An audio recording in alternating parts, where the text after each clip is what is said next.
And Okay, it says we're live. we're good. Sweet.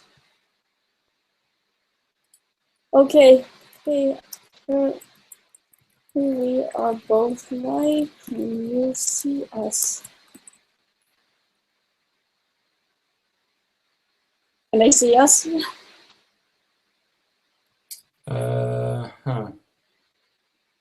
Well, it seems like we're live. We're just in a different file.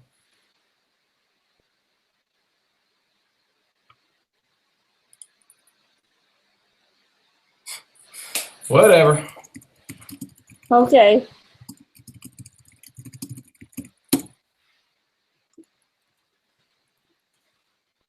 Okay, so, yep, there we are. All right, I think we're good. All right, if you say so. Now we just need to get chat to jump over with us. You need to get chat to what? Jump over with us. Just get the viewers back in the right video. Okay. For some reason on my end, okay, there we go. I see me. Great, awesome. It's just a lag. Okay. Okay. Link has been set. You can start. Okay. Well, that was very, very, very obnoxious. Thank you, everyone, for sticking with us. See, I close a few windows here. All right, so we're good for real this time. Mm-hmm. Anyway, welcome to this severely late live stream. Yeah. Hi, everyone. Thank you for joining us. Let's have a big round of applause for whatever patron saint granted me the ability to turn this on correctly. Oh, God. Let's just play with my camera there. All right. So we do have a couple of things to go over with tonight. I've got a small list on my laptop right here. As I started to screw around with in the previous session that we will not mention because that totally didn't happen. As you'll notice, I'm a little more red than usual. Part of this is because we were actually filming today for the storyline segment. We are bringing the storyline back in the next episode.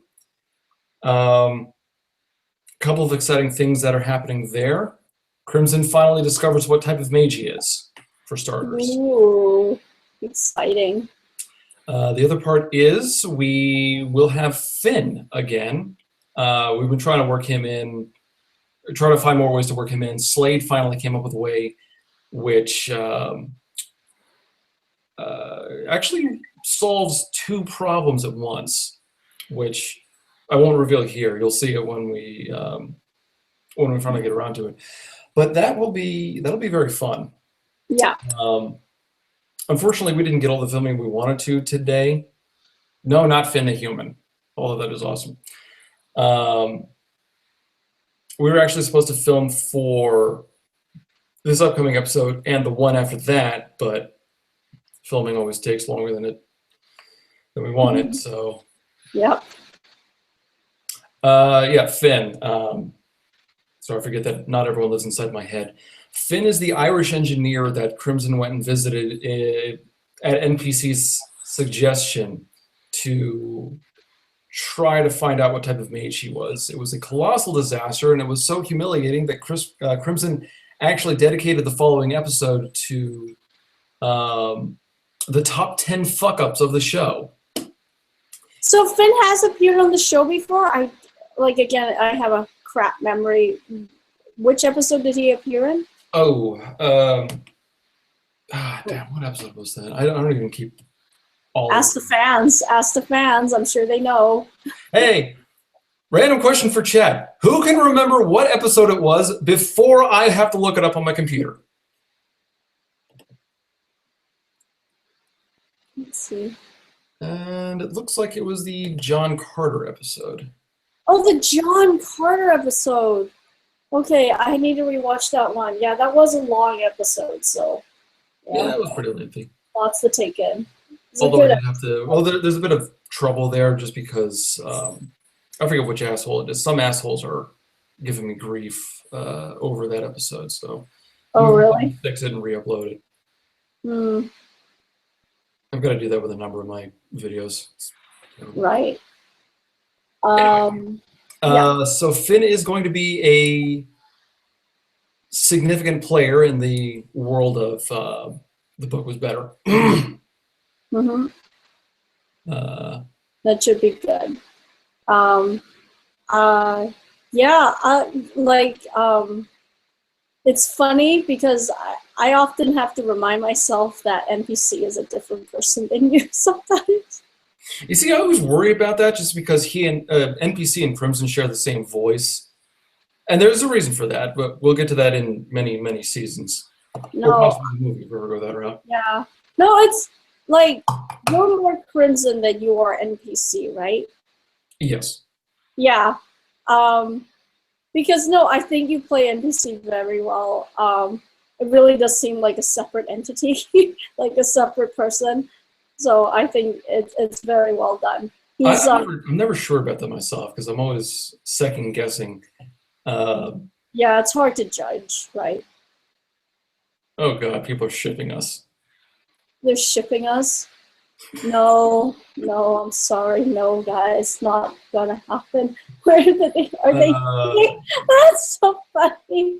He has a girl. Do you have a girlfriend? You're dating. I have a girlfriend. Yeah. So. Sorry, ladies. Yeah. Anyway, so Finn is actually going to be a very significant player later on in the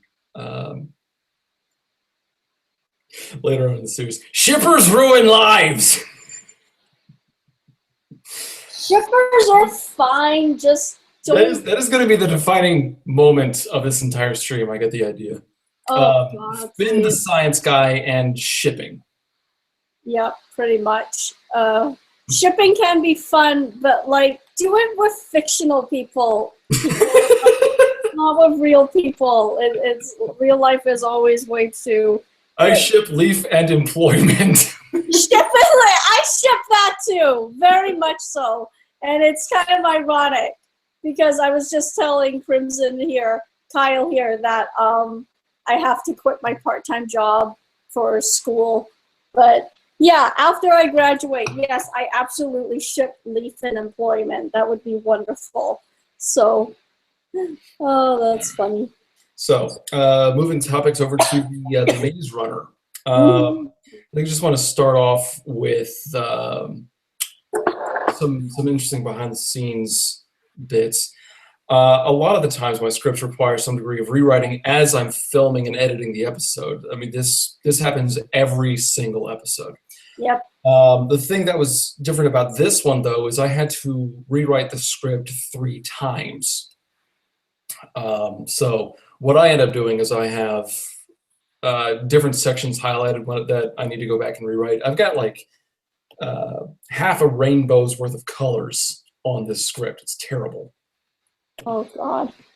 It's okay. It's part of the process. It is, but it's still kind of annoying having to go back and refilm all these things just because I need to sit down and film, and then there's all that paper I waste. Yeah. Environmentalists would hate me.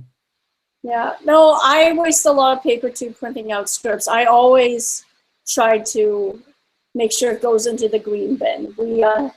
We actually separate our garbage here. I don't know if you have a similar program over there, but like, yeah, we throw all our produce and papers in a green bin, and then Wait, you throw your produce in there as well? Huh? So paper yeah. and produce? Produce, like they've gotten us to basically, they've been encouraging us, like you could see advertisements of it on buses and in the SkyTrain subway, whatever you want to call it. Here in Vancouver, you're not obligated to, like they're not going to throw you in jail or anything, but they encourage you to throw all of your food scraps into the green bin. So that includes produce, that includes meat, rotten meat, bones, basically any type of food you can think of, just throw in the green bin and they'll decompose it for you and use it for whatever. Yeah. Canadians are weird. Yeah, we're weird, but apparently it's helping the environment. So, you know what? If it works, then it works. I'm all for that. I like the idea of recycling. So you don't have that over there because I know they have that in Seattle. No, we have compost piles like normal people. Yeah, that's basically what it is. Yeah, They but we throw don't it give it to the government. That's weird. And our bins are yellow, like normal people. yellow for Yes. compost. No, No, not for compost. For papers. yeah. Well, like I guess you could throw. No, our recycling bins here. Canadians do have false bacon. Oh yeah, Canadian bacon. You know what? I kind of agree. I prefer It's salted ham. That's different. Yeah, it's different. Just call it freaking ham. I agree. I totally agree with that. We do have awesome things like we do have poutine and beaver tails. You eat beaver tails? No, sorry, beaver tails are God damn it. Beaver tails are a type of donut. It's like a type of fried pastry, and we call it a beaver tail because it's in the shape of it. Oh, lost in translation. But sorry, we got off track. What the hell were we talking about? How the hell did we go from the Maze Runner to talking about Canadian bacon? I don't know. What the hell were we talking? Yeah, how the hell did that happen? Welcome to the minds of writers. Pretty much, yeah. Anyway, going back to the Maze Runner. So there were a number of elements that I started talking about with the book. I mean, for those of you who need a reminder, this is one of the few examples now where I would say that the movie is actually better than the book. And a lot of that is because not just of the writing style, but also the characters and a lot of the elements in the book that just didn't make any sense to me or just didn't really play out well. For example, inside the maze in the book, there was this giant hole where the grievers apparently hid during the night. And the way we're introduced to this is, which actually goes to another point that I wanted to make, was that Thomas and Mino, I mean, very much like what we saw in the movie, Thomas and Mino get stuck in the maze and they get chased not by a single griever, but by like 4 or 5 grievers. Right. And they have to run down a hallway which leads to the hole and kind of dodge out of the way as the grievers all fall through the hole, kind of Looney Tunes style, I guess. Uh-huh. And presumably Thomas is credited for killing them. Right. 4 of them, which just they weren't nearly the threat that they were in the movie. Because the movie, the single griever gave them all that crap. Mm-hmm. Here, 4 or 5, hey, all of them died. Yeah, that seems to take a threat out of them. If you can kill 4 of them at the same time, it's like, why are you guys so... Oh, yeah. It actually gets worse than that. Something I didn't mention was, well, something I'd mentioned very briefly, was that the grievers got around by somersaulting. And if that's not ridiculous enough, I mean, this is either going to be, this is one of those things that's either really horrifying or really ridiculous, depending upon how you want to look at it. At one point, and this is going to be spoilerific for the book, so heads up on that. Uh-huh. At one point, about, I want to say halfway through the book, Gally gets killed by one. He's the first one to get killed by the grievers. Mm-hmm. And the way it describes him dying is like, he pretty much goes crazy and sacrifices himself by like jumping onto a griever and just, I think they stabbed him or something, don't quote me on that. And then they just started rolling along, like, you know, doing slug somersaults with him on the outside. It's like, the picture that came to mind for me was Gally is stuck on a truck wheel. Yeah. And it just keeps going over and over and over. It's kind of comedic. It's kind of comedic in a really overly gruesome way. It seems kind of gratuitous too, just that type of violence. And yeah, there's like the unintentional funny factor of it. It's like if Sam Peckinpah tried telling a joke. Yeah, pretty much. But I thought the Grievers in the movie were terrifying. Again, I haven't read the book, but when I watched the movie, I remember being thoroughly entertained by it, and I liked it a lot. Yeah, well, what other stuff, what other issues did you have with this episode? Well, actually, speaking of the Grievers, because they were a significant difference between the two mediums, there was actually a joke that I made in my notes, which I forgot to include in the episode. And it was basically where I say, oh, well, the Grievers are basically giant mechanical spiders, which means I finally get to use this clip. And I was going to steal the Nostalgia Critics bit from the Lost in Space review he did. Spiders. Spiders! Oh, God. I missed that guy. I don't know why he got rid of that side character. He was pretty funny. I liked him. No, I'm sorry. Nostalgia Critics. Yeah. But did you end up using that clip? I forgot. No, I didn't use that clip. Unfortunately, the problem with the way that I do my notes is I don't always refer to them when I'm writing my script. Mm-hmm. Call it stupid, call it stubborn. What I'll sometimes do is I'll refer to them if I can't remember a joke that I wanted to make, because most of the times my jokes or my thoughts stay in my head. Mm-hmm. But every once in a while I just forget something like that, so that's unfortunate. Yeah, it's okay. I forget stuff like that too all the time. It's one of the frustrating things about doing this sort of work, where you're finally like watching the video that you upload it and you're like, shoot, I forgot that one really good point or moment or a joke that I was supposed to write in, and it's like too late. Yeah. So, yeah, but it's part of the job. How do you feel about this episode on a whole? Because I was just telling the chat that I thought, again, it's like, I think one of those episodes that really elevated the quality of your show. And like, again, there was like a wide variety of jokes and sketches, and I thought pacing wise and the flow was just really smooth. And it kept me engaged. I never felt bored throughout it. I thought it was really well done. Oh, thank you. Yeah. I was just glad to be done with it so I could upload it. Actually, by the end of it, I was getting kind of tired of it all. I mean, something I try to do is that with every episode, I introduce some new element somewhere in the production, either through a new type of joke or a new editing technique or new sort of critical thought or a new angle to approach or whatever. Yeah.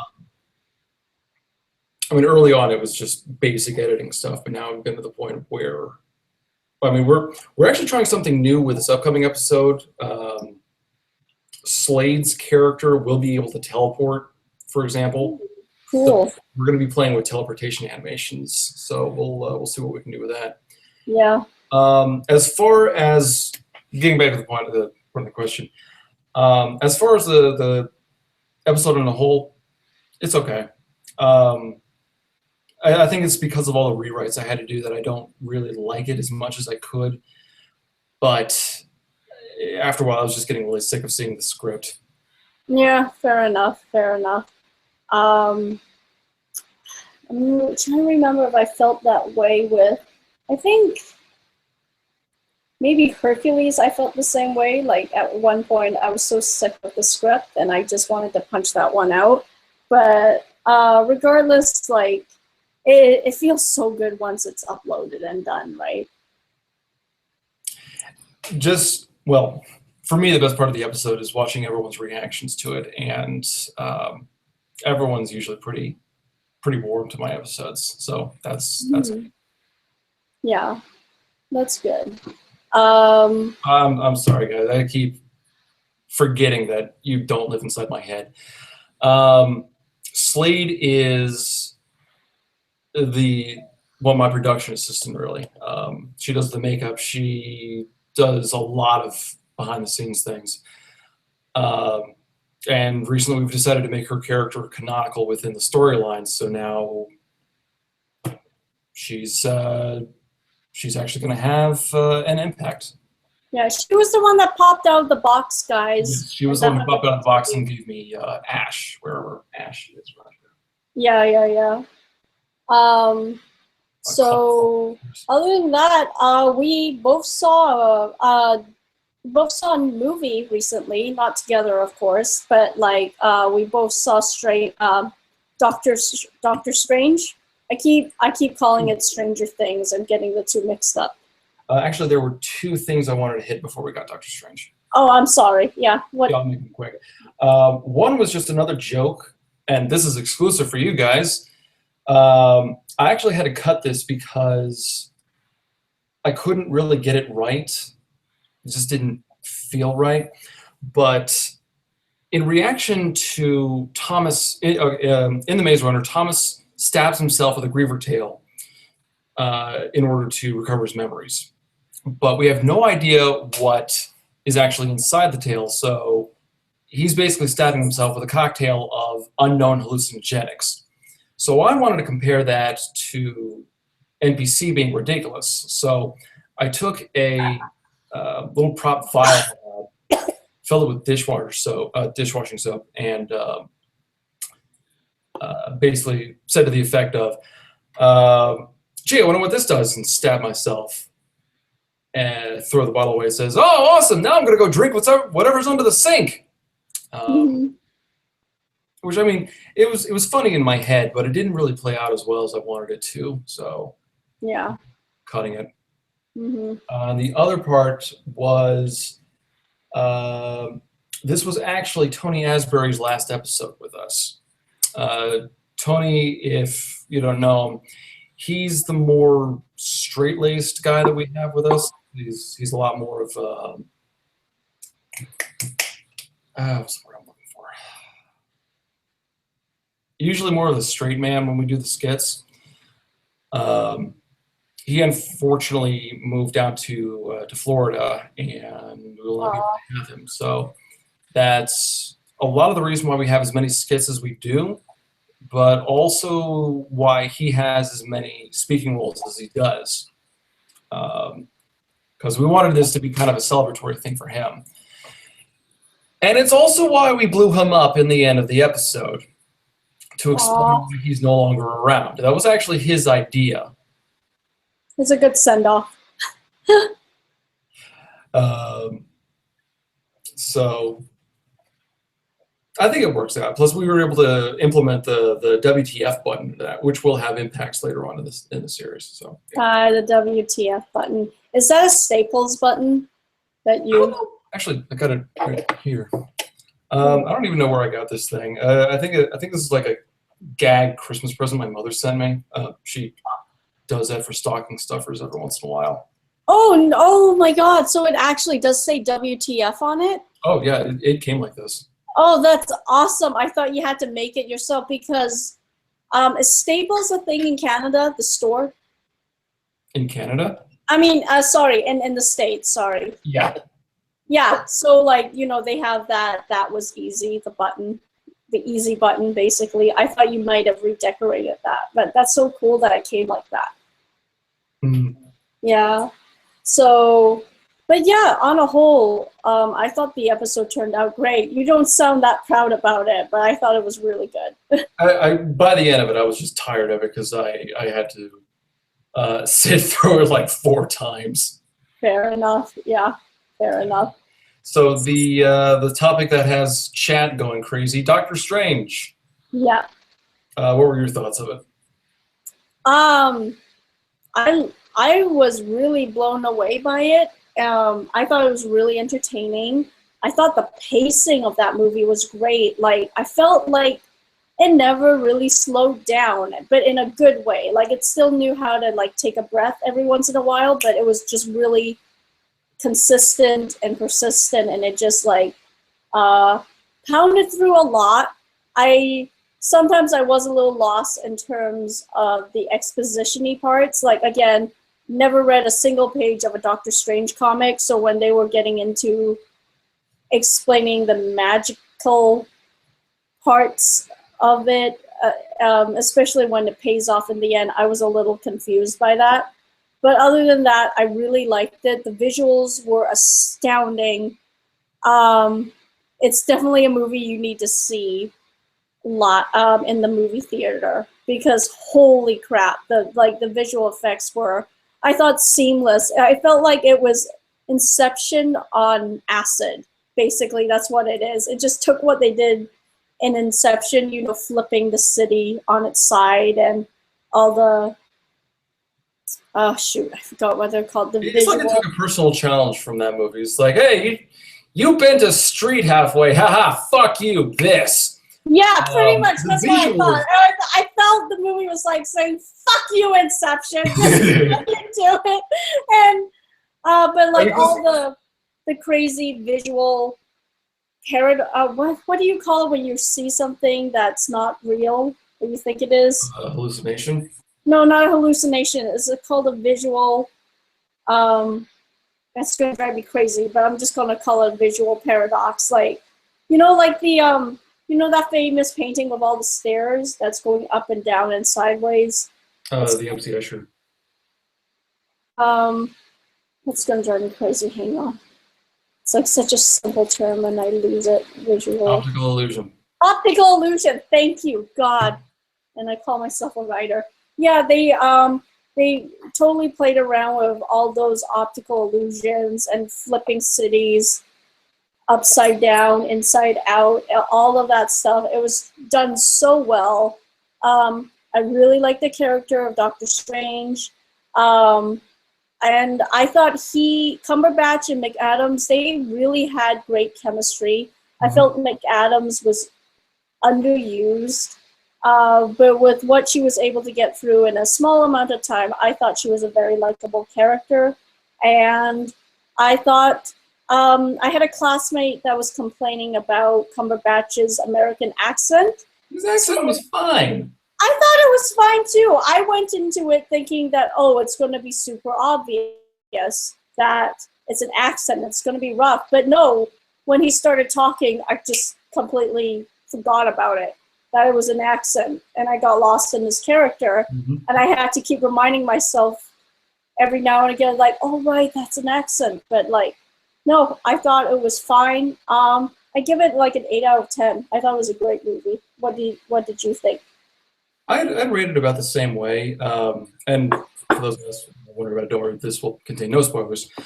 I went in knowing a little bit about the character and some of his story. I mean, I know how he got to the point where he became desperate to learn magic the way that he was. I saw like a video from a couple years ago. It was like the cartoon Doctor Strange. And that was pretty good. They went in a slightly different direction with this one, which I actually think works out really in the movie's benefit, because now we have the MCU's little spin on everything, which is, with the exception of like a very few movies, it has been excellent every single time. I really enjoyed how they started off Strange's character and how he was given a chance to grow. Yeah. He's this very self-absorbed, driven individual. He does these good things not to be good, but because he's good at them, and he gets a lot of attention for it. And that's, I don't think that changed too much throughout the movie. I mean, like, he's still doing pretty much these awesome things because, hey, look at me, I'm awesome. Yeah. And I don't think that has to change. I could kind of, again, I don't want to spoil too much, but I have to be careful. The thing that happened in the end with the That was awesome. Yeah, I think that shows that he does change. But again, up for other people to decide on that. But I felt that was a really great. That He's was coming at it from a less selfish perspective. Yeah. Whereas in the beginning, he's doing all this neuroscience because, fuck you, I'm awesome. yeah. He's And like a in the rock end, star. he's still doing pretty much the same thing, just for a larger degree of good. Yeah, I guess so. I don't know. I felt like he had kind of turned over a new page. I have to watch it again, but I thought it was a really nice. Yeah, it was a really great character arc, and I felt too that. Let me think. It also felt really different from, say, Iron Man. Because I think they could have, from a writing perspective, they could have definitely run into the danger of him being too much like Tony Stark. Because Tony Stark, he kind of has a very similar story as well, where he's Very arrogant, very self-absorbed. Yeah. Self-absorbed genius. He's way too brilliant for his own good. But no, it really, Doctor Strange, he feels like a completely different character on its own. And I think they go about it in a different way too. And I really like the dialogue, and I really like all the themes and philosophies they were addressing. It was great. And I liked how, again, it would have been so easy just to put him and his former lover back together, but I liked how they kind of kept that ambiguous and open. She doesn't go right back to him. I don't know. I really liked her character. A bunch of my guy friends said she was just there, and I get that too. Again, I thought she was underused, but I thought she made her mark in the movie with the little time she had. The thing I really liked, aside from the visuals, and if you haven't seen it yet, the stuff you see in the trailer is nothing compared to what No. Oh my God. It's so much better. Mm-hmm. I can't even describe it properly. It's whoever the team in charge of this needs an Oscar. Is nothing else can properly recognize them. Mm-hmm.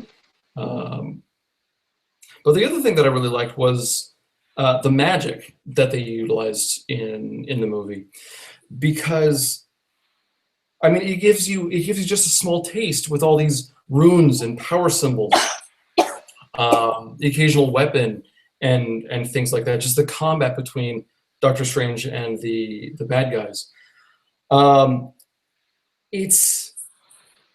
They give you just enough so that you understand what's going on, but not so much that you feel overwhelmed by it. It is a very carefully managed balance.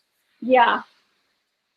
And I think that's all the better, because now, I mean, if obviously Doctor Strange is going to be coming back, I think they've already discussed plans about having him involved in the Infinity War. I kind of hope that this gets its own sequel, because I want to see more of Doctor Strange. I knew, like a few other characters in the MCU, like the Guardians of the Galaxy, I knew almost nothing going in about this. I'm already addicted. I want more. Oh yeah, I would love to see a second movie again. I just thought he was like a really a very entertaining, likable, but very flawed character. And yeah, I would like to see what happens more in that world and with the rest of the side characters. It would be great if they fleshed that out a bit more. It would be pretty cool to see how he interacts with the other Avengers. Yes. Once that comes about, If that's they hilarious. do not pair him and Iron Man together, and they do not have the awesome facial hair bros comment, I will be pissed. Oh my God, yeah. Look, the Lego movie already dropped the ball because they did not include a stepping on a Lego joke. I don't care how fourth wall breaking that would have been. That would have left everyone in the audience cracking up. Yeah, well, like, come on, the Lego movie was nothing but a giant fourth wall break. Like, yeah, that maybe they'll include it in the sequel. If there is going to be a sequel, I'm not quite sure. They're discussing a sequel, but they're also discussing a Lego Batman sequel, which I'm definitely going to go see in theaters. Oh, yeah, that one looks hilarious. Yeah, Doctor Strange, I felt was a very solid, good time. Again, just nitpicking, I guess the few failings for me was, I guess I got lost in the exposition-y stuff, and the villain was kind of boring-ish. Yeah, but he was appropriately boring. He was terrestrial, I would say. Very strong in his own right, makes a formidable threat, but at the same time is not the ultimate big bad like what Green Lantern tried to do by introducing Parallax as the big, which was a tremendous mistake. Yeah, it was. So no, Doctor Strange was great, and if you haven't seen it, there are 2 post-credit scenes. Ah, shoot! Did I miss the second post-credits one? Yeah, there's one mid-credits, and there's another one at the very end. We weren't sure if it was going to be there or not, so we were kind of, waiting in the hallway. The hallway wait, I've done that. But yeah, and it was like, oh my god, there's sounds that isn't like music that I'm not paying attention to. Run back in the theater. Ah, shoot. No, I only saw the one, like, I think it's the mid-credits scene when he's talking to the guy. I won't say who it is, but I thought that was great. It'll be funny too if they meet up with that character they were talking about, because it's a bit of a reunion of sorts for the actors. Chat's getting a little weird about spoilers, so. Okay, sorry. I'm shutting up. No, I actually saw this on Facebook the other day. It's been 8 years of Marvel movies, and people still leave at the beginning of the credits.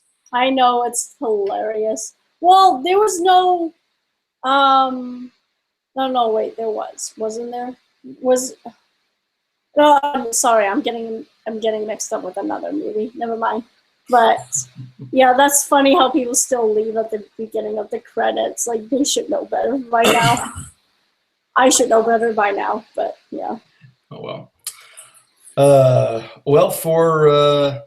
Unless you think there are other things you wanted to talk about there. Let me see.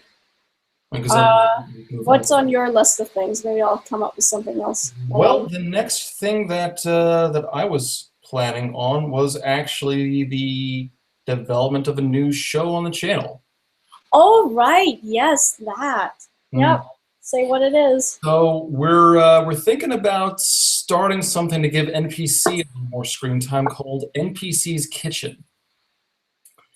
And what this is NPC. Well, NPC is, in many ways, he's a screw up. That's kind of the central character thing. Yeah, that's why I relate so much to him. One of the few ways he does not screw up, though, is in his cooking. And there's a reason for that, but again, that'll have to wait for a while. So I actually wanted to play with that idea a little bit, and I ended up, for those of you who don't know, I actually kind of enjoy cooking in real life. So as kind of a joke, I ended up buying the official World of Warcraft cookbook, which came out like a week ago. And I mean, yes, there will be future Game Was Better episodes. We actually have one planned for sometime next spring, maybe. It's actually going to tie in with the storyline. NPC's Kitchen would be something we can play around with in the meantime. Mm-hmm. What I ended up doing is, since I bought the World of Warcraft cookbook, I was actually a lot more impressed with it than I thought, and I wanted to know, since this is kind of a geeky material, is there some way that I can introduce this into the show? And I've already I'm sure there is. Yeah. Yeah, I've introduced NPC as a cooking as a cook before, so I thought that maybe we can play with that, give him his own little sideshow of sorts, for lack of a better word. And we're actually taking a few steps to make this its own legitimate thing. I'm going to be buying a new camera just to give higher resolution for this. We have expanded from the one World of Warcraft book. We now have 5 geeky cookbooks that NPC can use. There's a World of Warcraft cookbook, the official Game of Thrones cookbook, the official Doctor Who cookbook.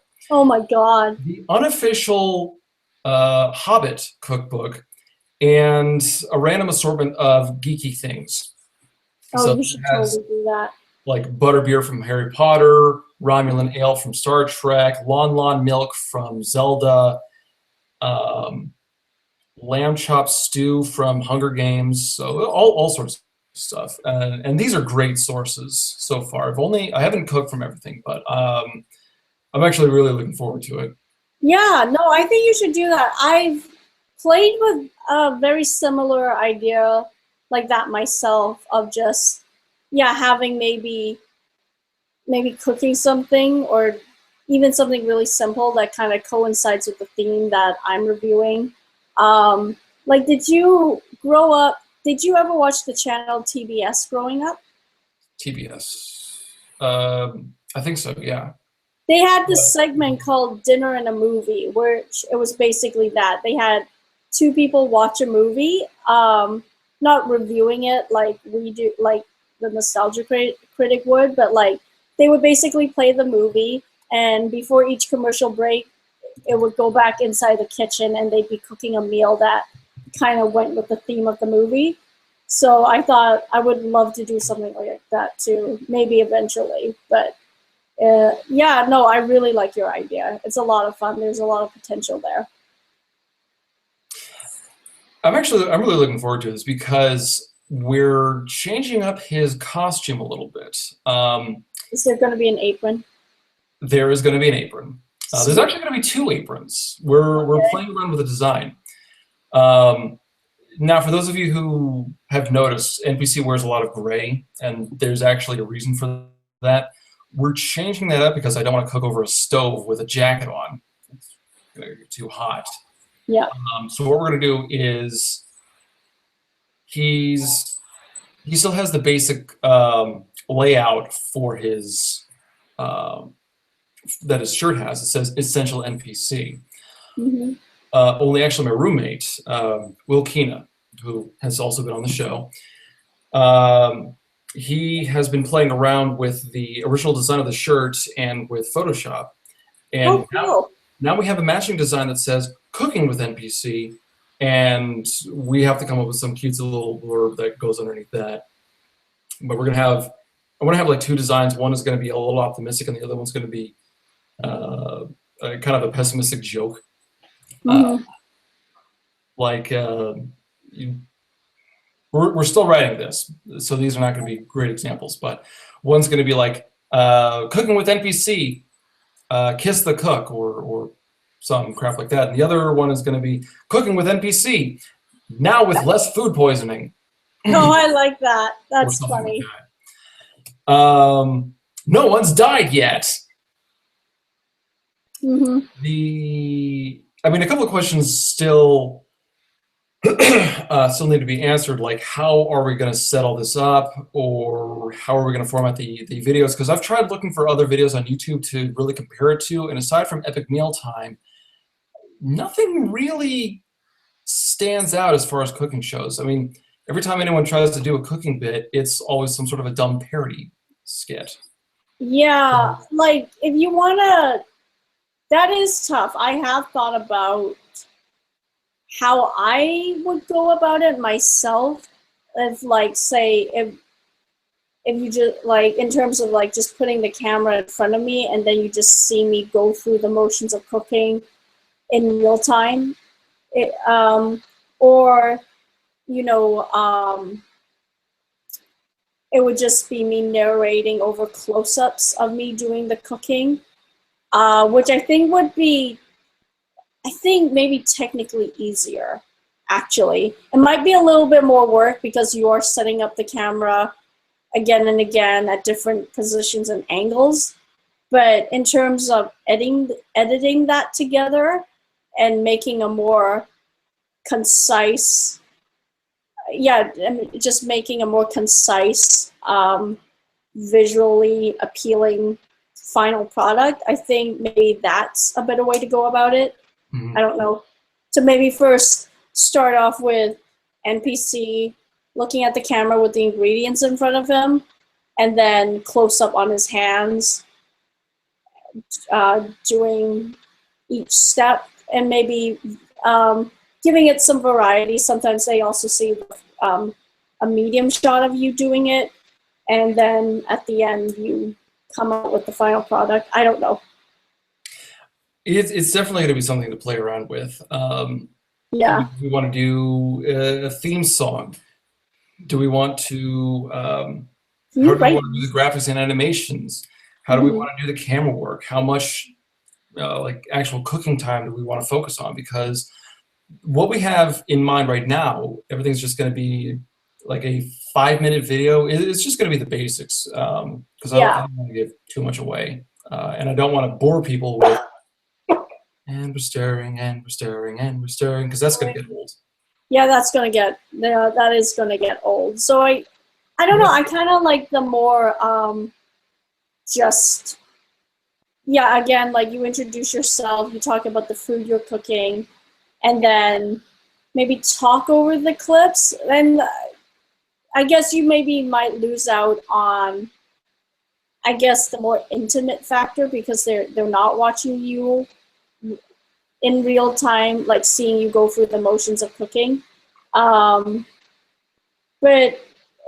I think it might communicate the product that you like, the idea you want better. You could do a bit of both, I think. Maybe mix and match it. Alton Brown made an episode on how to tape cooking shows. Oh, really? Sweet. That's what Squee. I'm sorry, that says Alien. I was going to say Squee Allen. Squee Allen. Oh, sweet. Can you find that on YouTube, Squee Allen? It's on Netflix? What's it called? Hold on. Goodies with Alton Brown. I've seen one of his episodes. Actually, I got my my wing recipe from Alton Brown, so that'll be fun. Okay, that's good. Yeah. Like, let's see. I'm trying to think back to other cooking segments I've watched.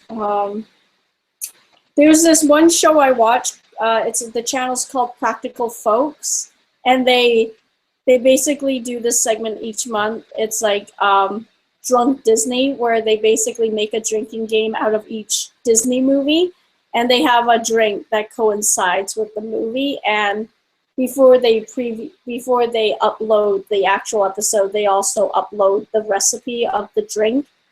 And yeah, it's basically disembodied hands going through the motions of making the drink and a voice narrating over it. So you could do something like that. But I think it'd be more interesting if you mix and match it. Maybe you have some segments of the episode where they see you cooking in real time, and then the other half it's close up of your hands and it's a voiceover. It's like variety, basically. It's the spice of life. What I think we're going to end up doing is we're going to do some sort of a short intro for these episodes, go over the ingredients you need, and then just go over the steps step by step. And we might have the crew for the show stick around and actually do a taste test to see how well it came out. Oh, that would be fun. Yeah. I mean, here's the good and bad there. Because at this point it would pretty much just be myself, Slade, and Kina. We would have, I of course would be biased as hell because I love my cooking. Slade would try to do something sarcastic. It would probably pick up the food or a knife and throw it at me. And Keena actually has a bit of more cooking experience than I do. So he would probably be rather critical. So we'd get some interesting reactions all around. Yeah. What do you like to cook? Normally, I just cook Thai food. Oh, you like cooking Thai food. That's good. Enough. Yeah, that's a lot of ingredients, though, is it not? Hold on. Quick medical question in chat. Yes, Mr. Jackson. It's not that bad. I mean, normally I just do basic stir frying, but God, why everyone wants me to do maximum ride now? What's the medical question? Is this a guy thing? Should I like tune out? No idea. Oh, Thai food, that's nothing. I used to be able to do souffles. I don't have half the equipment I need for it now. Souffles don't need a lot of equipment. Don't you just whip up eggs and sugar? Have you ever tried to whisk air into an egg? Yeah, you would just need either a manual beater or the electric one, right? No, you don't use electric. You got to do it all by hand. I guess so. No, if you're going to properly aerate the whites, you will be able to lift them up yourself. You cannot rely on a machine to do that. You got to do it by hand, and it takes like 20 minutes, and by the end of it, your forearm wants to die. Yeah, I know. I've been through that. I've made a lot of mousses, which I know is similar to a souffle, actually. The only difference is you don't bake it in the end. I think I made a chocolate souffle once. I think it turned out semi-okay. I didn't end up finishing it because it was such a big portion. But I'm more into baking, actually. I love baking. No, nothing wrong with that. Yeah. I know a lot of people. I remember when I was younger, people would always say, oh, cooking should be way easier than baking. But because baking is so precise. But I find baking to be way more easier and less labor intensive than cooking. Because cooking, you always have to be there in front of the stove, making sure it doesn't burn, and you're constantly moving. Baking, you just throw ingredients in a bowl and make sure everything is measured out properly. That's basically it. You don't think about it. Just follow the freaking steps, and then you throw it in the oven and you're done. That's the way I feel about it. That's more or less it. Yeah. But, yeah. Like, would you do any baking on the cooking show as well? That would be funny. There are some baking recipes that looked interesting. Actually, some of the more interesting things that I've found thus far include a lot of alcohols, which, if you know me in real life, that probably surprises you, because despite how Krimson acts on the show when he's dealing with particularly bad reviews, I really don't drink that much. Yeah. Like, at all. No, me neither. I do not drink at all. Like, again, taking a swig from a bottle of alcohol, that joke to me will always be so funny, which is why I use it. But I'm not a drinker myself either. Yeah, like the only thing I can kind of drink, it's ironic because it's like the hardest liquor ever. My body seems to be able to accept whiskey for some reason because I think of how pure it is. But again, I have to be really careful with that stuff anyway. And I like wine, but again, on very special occasions. It's really only maybe Christmas I actually get to drink maybe more than 1 ounce of something, and that's basically it. You would actually really like the meal we made recently with the Warcraft book. It was like shovel tusk steaks, which was I'm not going to get the ingredients right. Steaks with coated with a rub of juniper berries, smoked salt, and peppercorn, and a few other things. Cardamom. Okay. Seared initially in a mixture of olive oil and butter, and then cooked to completion, so medium rare. Yep. Anything more than that is an offense. Yep, absolutely. I agree. Cooked to medium rare in red wine. Mm-hmm. And then you thicken up the red wine and you use that as a sauce. Yep, that sounds great. For Ian Cox, the official World of Warcraft cookbook. Uh-huh. It's fantastic. Fantastic book. It's actually a lot of fun. Actually, it's funny because I tried marking all the recipes that I wanted to try, and then I just went through the appetizers alone, and I realized I had like 20 tabs sticking out of the book. It's like I'm going to end up cooking every single thing from this. That's so funny. It could be like the same thing as Julie and Julia. Have you heard of that movie? Actually, the one. my mother has that. Yeah, it's with Amy Adams and Meryl Streep, and it tells the real life story about this Are we blogger. talking the movie? Yeah, the movie, and it was a book Right. too. Yeah, and yeah, it talks about the real life story about this blogger. She cooks her way through the Julia Child cookbook and blogs about it, and that's how she became famous, and so on and so forth. So you could do something like that, but World of Warcraft. I'm still trying to wrap my head around that. There's a cookbook for World of Warcraft and also Game of Thrones. That's hilarious. By the same author too. It's by the same author? Yes, she's also the one who did the Hobbit cookbook. The Hobbit cookbook. Oh god, that's hilarious. No, actually, I've got to gush about this real quick. The Warcraft cookbook is phenomenal because not only does it match the themes and everything, matches the themes and everything from the game. Everything we've cooked from there thus far has been delicious. Mm-hmm. But also it suggests, I mean, it gives you difficulty ratings as far as everything's either apprentice, expert, or master. So you've got that flair from the game going. And it suggests really good pairings for every single thing you do, including the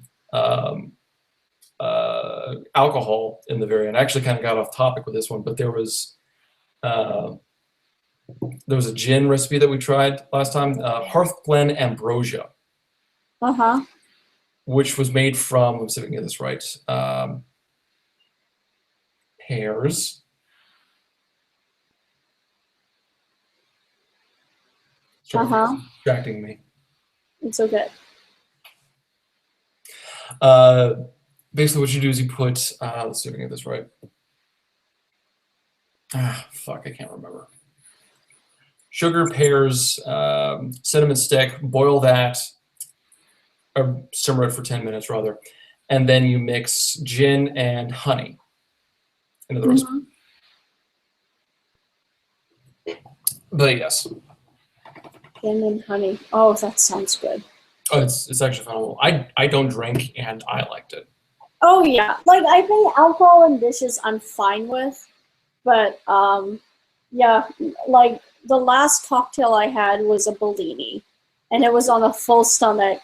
But an hour later, I wasn't so full anymore because I just I threw up in the washroom of a coffee house. It was not fun. So that's the last time I'm ever drinking a cocktail for a while. I only very rarely take maybe a sniff of whiskey, and I like wine during Christmas. That's basically it. So yeah,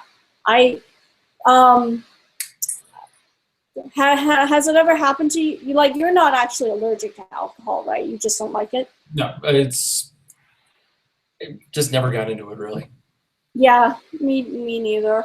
But I am, I think, technically allergic to it. A few times this has happened to me where I overdrink, which doesn't take a lot, and my vision blacks out. I technically go blind for a few moments. Very scary. But it usually only lasts for a few moments. But yeah, I want to try to avoid going blind in public as much as possible. Good call. That sounds pretty awful. Yeah, it is pretty awful. With that though, should we move on to the Q&A? Yes, please. I would love to take questions. Alrighty. So, chat, it is up to you. Go ahead and launch your questions. First, though, just because I wanted to get to this before too long, for those of you asking what the episode, because the next episode is going to be the Da Vinci's Code, as I've mentioned in the last live stream. The episode after Da Vinci Code, since it's Christmas, I've decided to give a present, something that has been requested before. No, it's not Sea of Monsters. Stop asking. It's also not going to be I Am Number 4. I'm saving that one for next summer. But I figured everyone might enjoy this, if everyone can see that. Whoa, whoa, whoa. I didn't see it. What did you hold up? Right here. Oh, dun, dun, dun, dun, dun. Yay. Oh, that's a good one. It'll be fitting, I think, for Christmas. Oh, yeah. I think it's fitting. I think Harry Potter, even though it's not Christmas themed necessarily, I don't know, there's something about it that I think it's just one of those great movie series that you can just do a marathon run through of it, especially during the holidays. So, what's your favorite Harry Potter movie? I'd have to go back and actually rewatch them to give a real answer on that, but Yeah. probably the 7th. Is that the last one? Second to last one.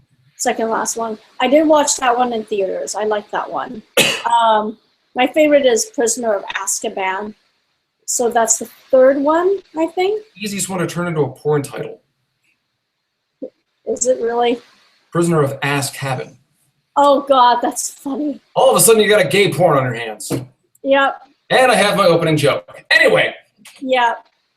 I'm pretty sure it's been done. What's that rule? Rule 34 or something? But in any case, I love that one. 34 is if it exists, there's porn of it. I believe. Yeah. Okay. But in any case, so going. Sorry, unless you wanted to say something.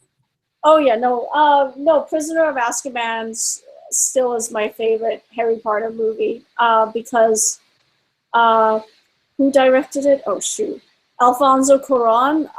Not Alfonso Cuarón. Shoot. Oh, let me look it up. Prisoner of Azkaban director. While you look that up, I'm actually going to answer this real quick. Yeah, so. no, it is Alfonso Cuarón. He's just such a great director. And he really, I thought, did a great job and just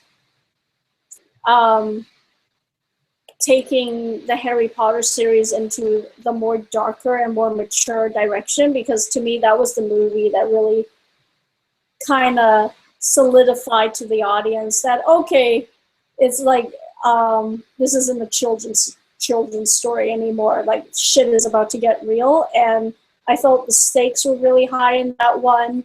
And for once, I did feel like a really true sense of danger for the characters, because kids were severely getting injured in that one, and thus begins all those jokes about how the mortality rate at that school is so freaking high.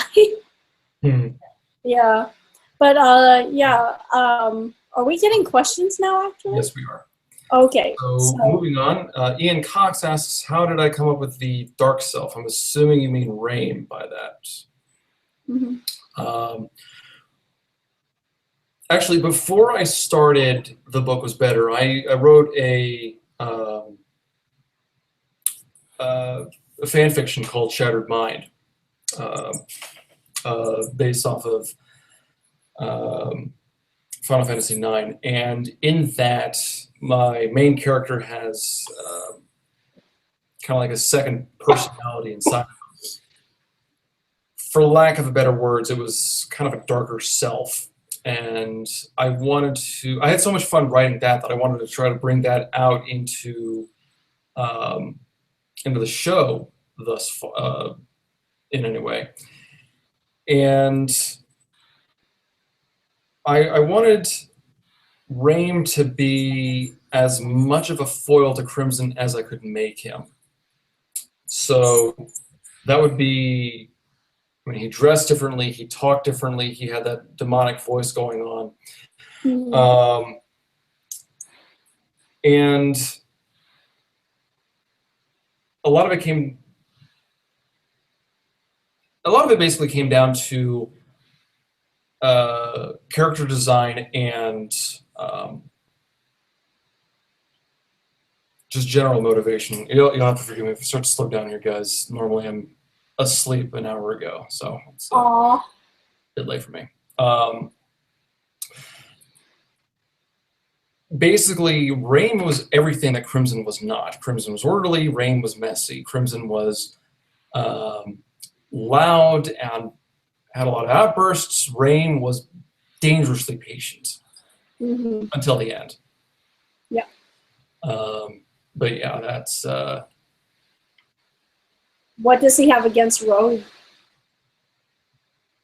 he exists to torment Rogue.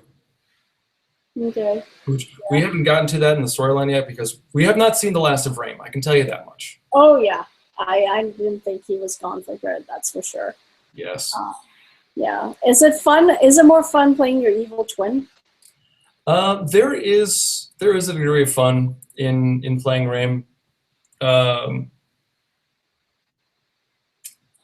It's difficult though because I rely on the vocal filter in order to get my voice right. So it's not like I get to properly act all these things through because I've got to match my voice to what I think the vocal filter is going to change it into. And sometimes that's a little more trouble than it's worth. Works out though. Will I be reading the Chronicles of Vladimir Todd? Eventually, yes. I just don't have it scheduled at the moment yet. I'm actually finishing up. There we go. Stormfront, the first of the Dresden files. Almost done. That'll be fun.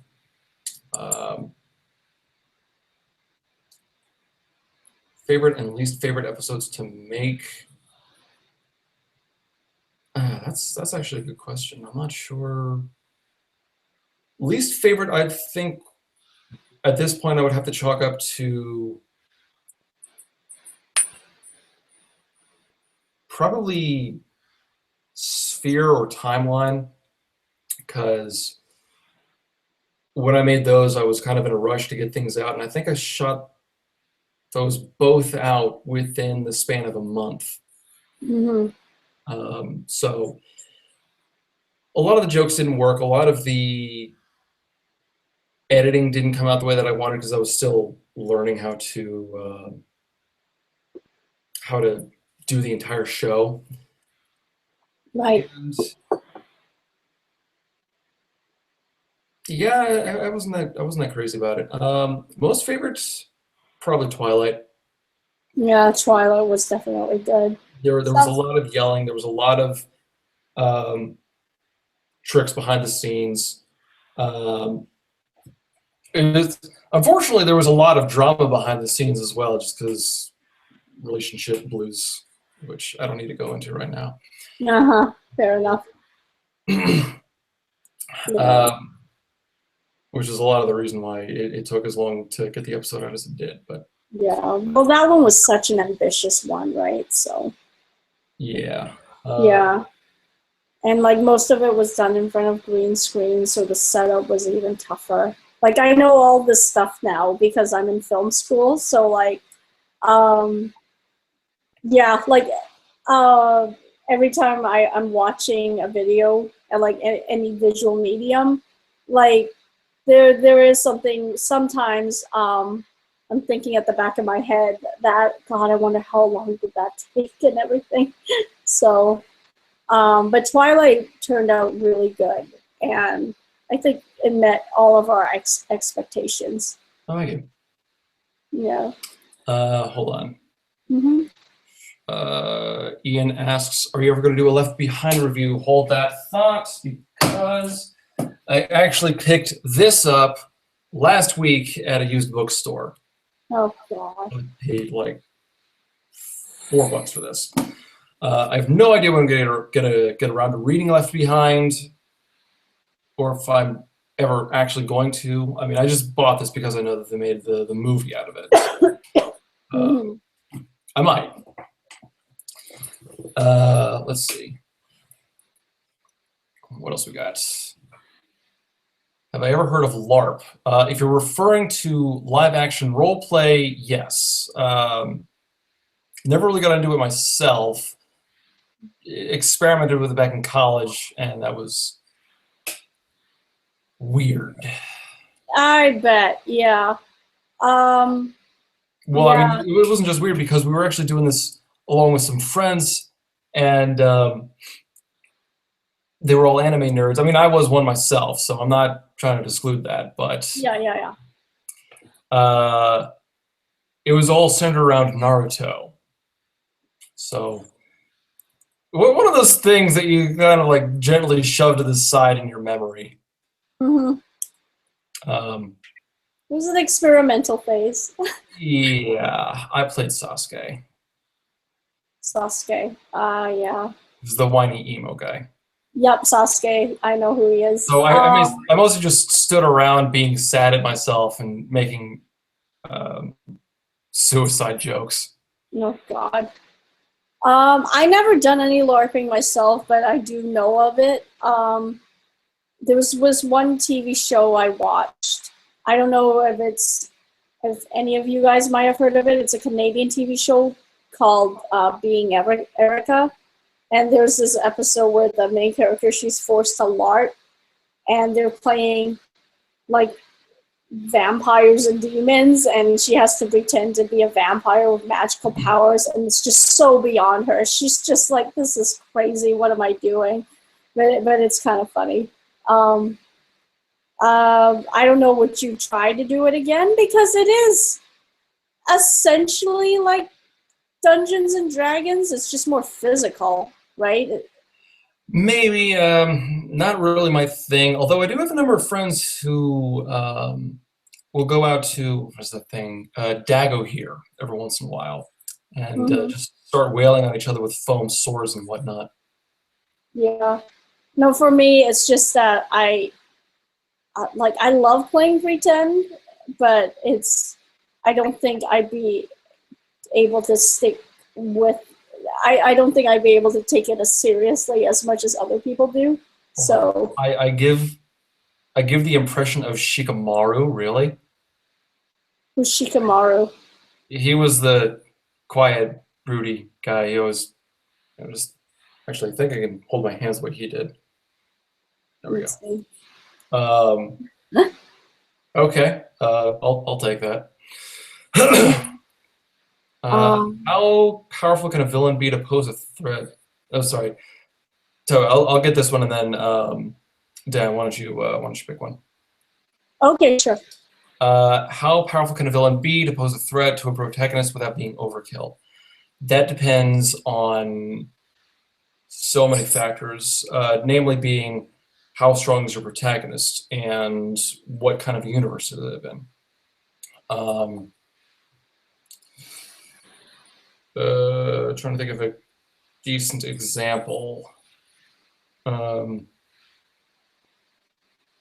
Because you don't want your character to be so overpowered that there's no feasible way for the main characters to reasonably win.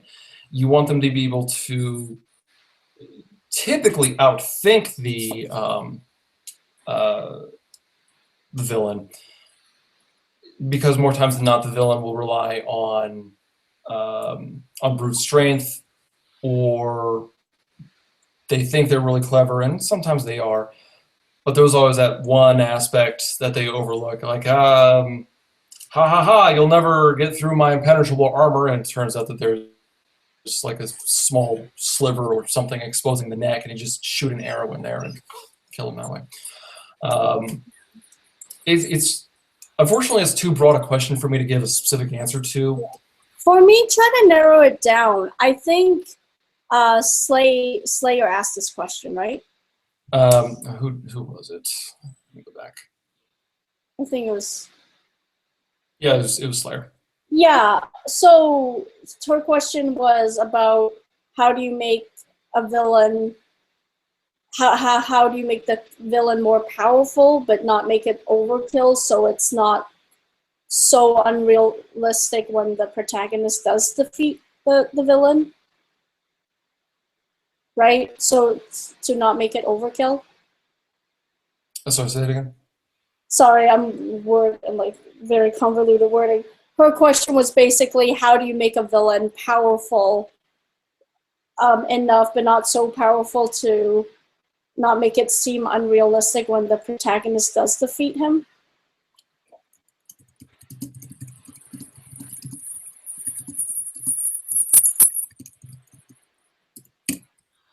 Blah. Basically, don't be Terry Goodkind. Yes. Yeah. God, I have so much. Yeah. Going on. No, it's okay. I tend to word things very weirdly sometimes. For me, Slayer, I think you could even boil it down to, again, just how you write those two characters in terms of their personalities, like what makes them different from one another, right? Because usually,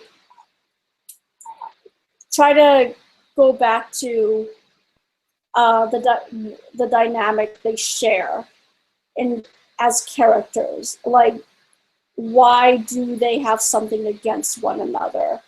And again, villains, they often do tend to be the foil of the protagonist, right? So what is it that the protagonist has that the villain doesn't, and what does the villain have that the protagonist doesn't? So maybe, again, like Rogue was saying, maybe the protagonist is clever, but he's small and meek in terms of strength, and in turn the villain is physically strong, but maybe not so much. Maybe he's a little less smart than the protagonist, and that's where they clash, and that in turn is what makes the fight and their drama interesting. I don't know if that helps, but yeah. Maybe. I just want to move on to Major Flame's question because says he needs to leave here soon. But yes, thank you for watching the show as long as you have been. Glad you do enjoy everything. And yeah, I kind of hated editing Dune. It's kind of a pain in the ass just because there's so much footage and all of it looks the same because everything's fucking sandy in that movie.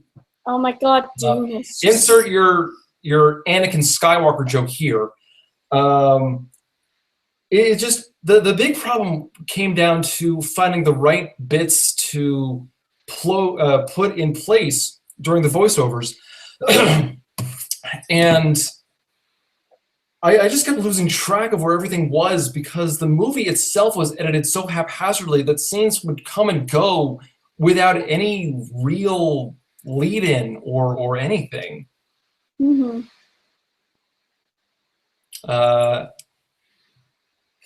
What a therapist said I need after Twilight. 3. Yeah, that should do it. There's one for me, actually. Slayer asks...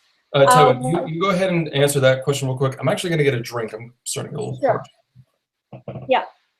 So Slayer asks, what are my thoughts on the aftermath of Allegiant and how it tanked and the idea of concluding it as a made-for-TV film?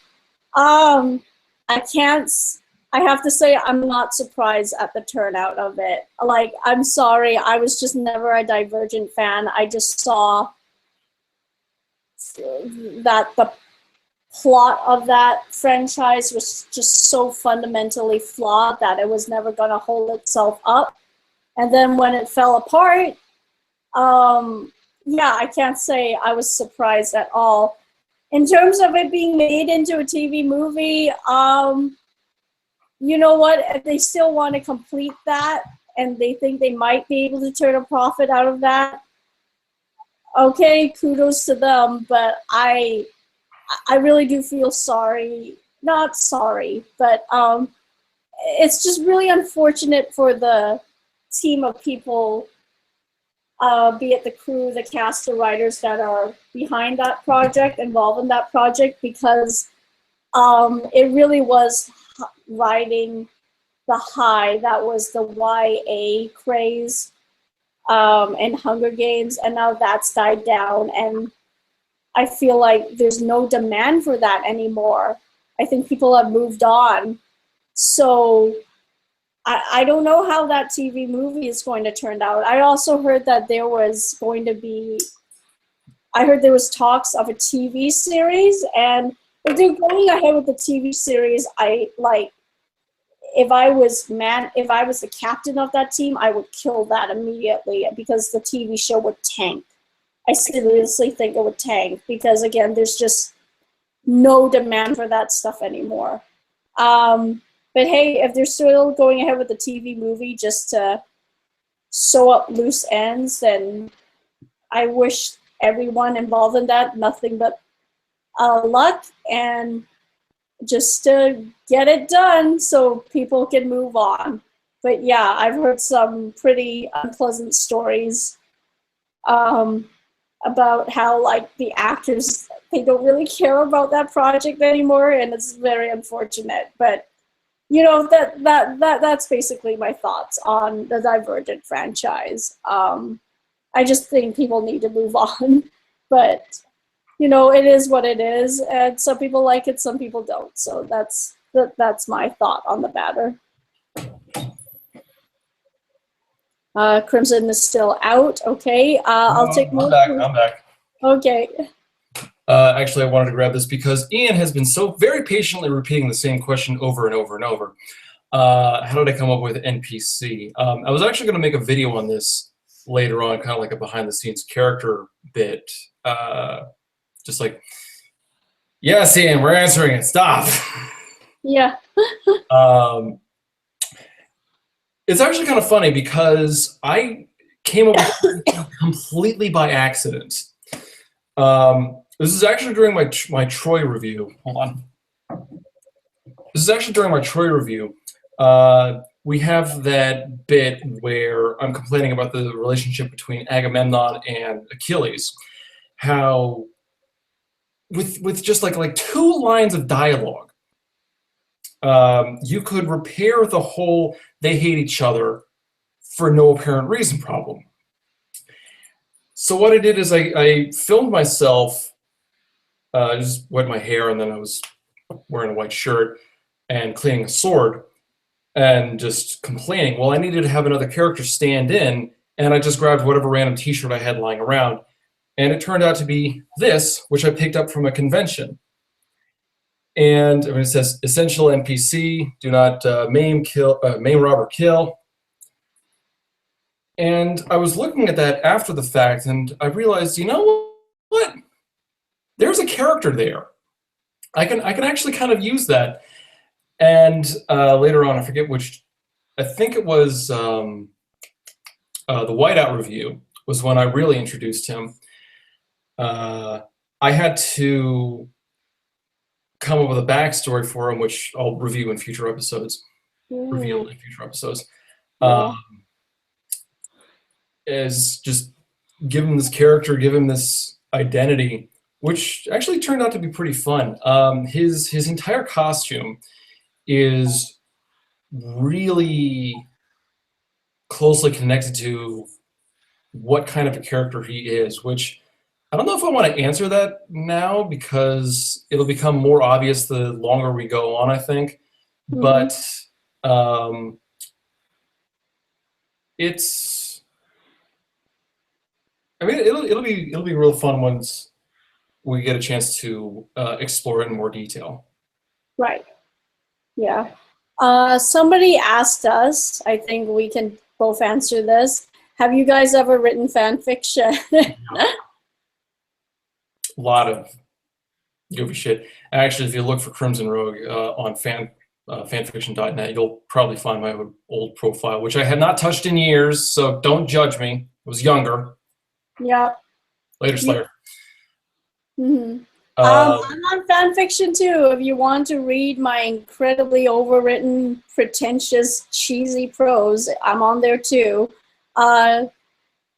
What did you write about Crimson? Final Fantasy IX? Primarily Final Fantasy IX. The biggest project I had was, like I mentioned before, Shattered Mind. It was character of mine went through the events of the game itself.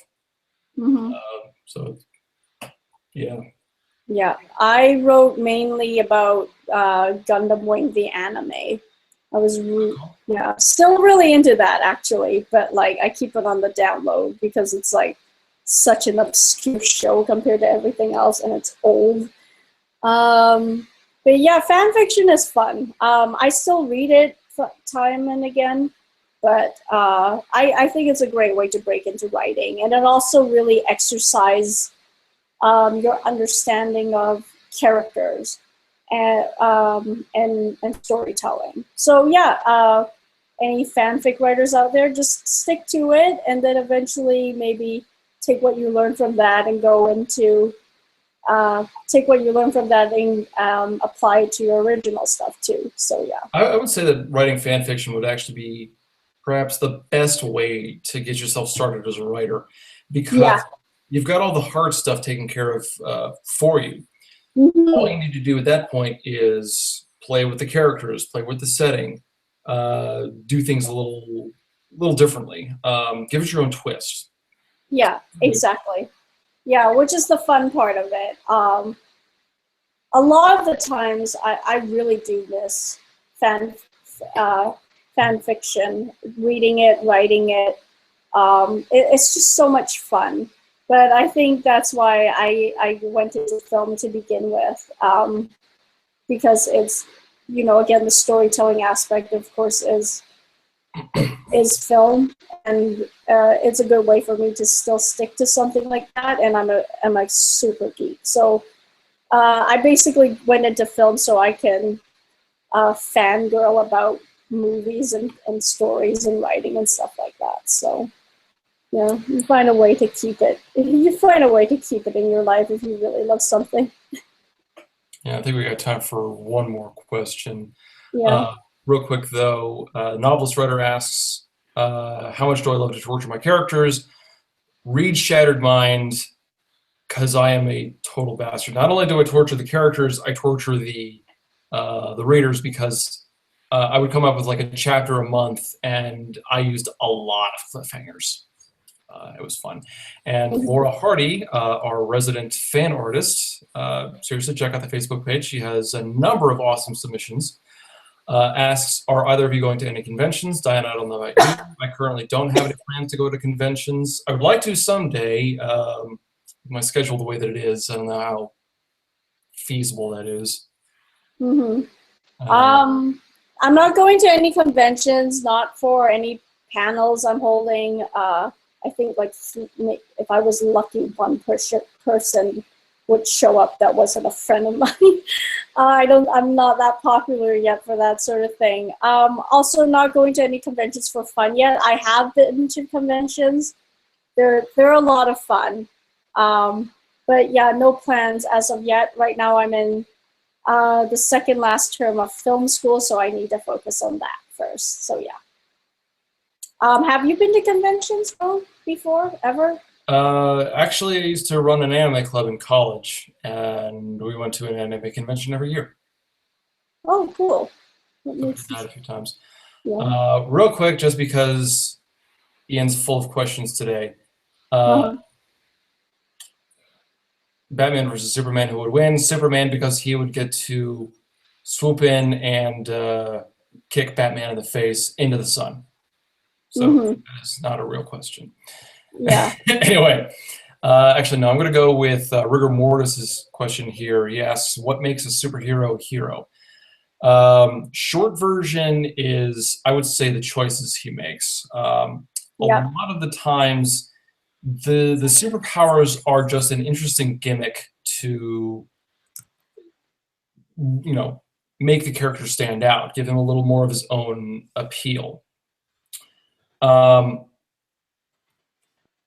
Ultimately, it's the decisions that he or she needs to go through, needs to come up with on their own in order to really be a hero, because I mean, because really anyone can be a hero using that definition, but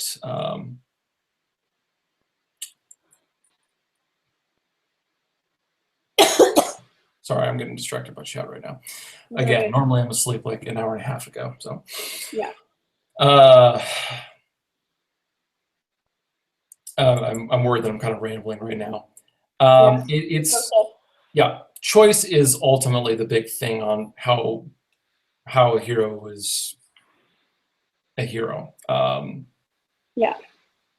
I think, like rigor mortis said, it's really about self-sacrifice. And there is some of that element involved, I would say. But again, that comes down to choices. I mean, what type of choices do they make? The degree of severity, the weight, the consequences, things like that.